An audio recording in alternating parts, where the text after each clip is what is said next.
যেখানে তাদের পূজার সাথে কোনো সম্পর্ক নাই, ওই ক্ষেত্রে সেখানে যেয়ে খাওয়া যাবে। আমাদের কাছে এক ভাই প্রশ্ন করেছেন যে অমুসলিমদের বাড়িতে খাওয়া যাবে কিনা।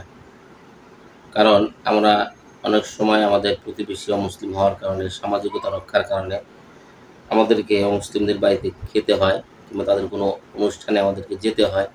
এক্ষেত্রে শরীয়তের বিধান কী? সুন্দর একটি যুগোপযোগী একটি প্রশ্ন, এটা আমাদের সকলেই জানা থাকা উচিত। প্রথমে যে প্রশ্নটি করেছে অমুসলিমদের বাড়িতে খাওয়া যাবে কিনা।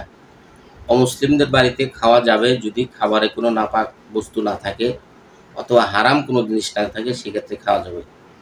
এবং পাশাপাশি আরেকটা প্রশ্ন যেটি করেছেন যে বিভিন্ন সময় বিভিন্ন অনুষ্ঠানে তারা আমাদেরকে আমন্ত্রণ করে থাকে, সেখানে আমরা যেতে বাধ্য হই। অনুষ্ঠান বলতে যদি এই শিরকি কোনো অনুষ্ঠান না হয়, যেমন ইসলাম ধর্ম অনুযায়ী তারা যে দেবদেবীর পূজা করে, বিভিন্ন পূজা অর্চনা ইত্যাদি করে থাকে, সেগুলো কিন্তু শিরিক।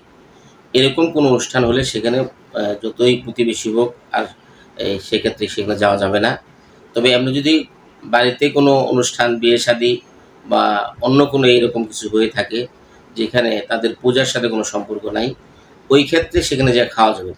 আর যদি পূজা ইত্যাদি কোনো এরকম কোনো ধর্মীয় তাদের অনুষ্ঠান হয়, সেখানে যে কোনো মুসলমানদের শরীক হওয়া কিংবা খাওয়া, এটা কখনোই জায়েজ হবে না। ধন্যবাদ।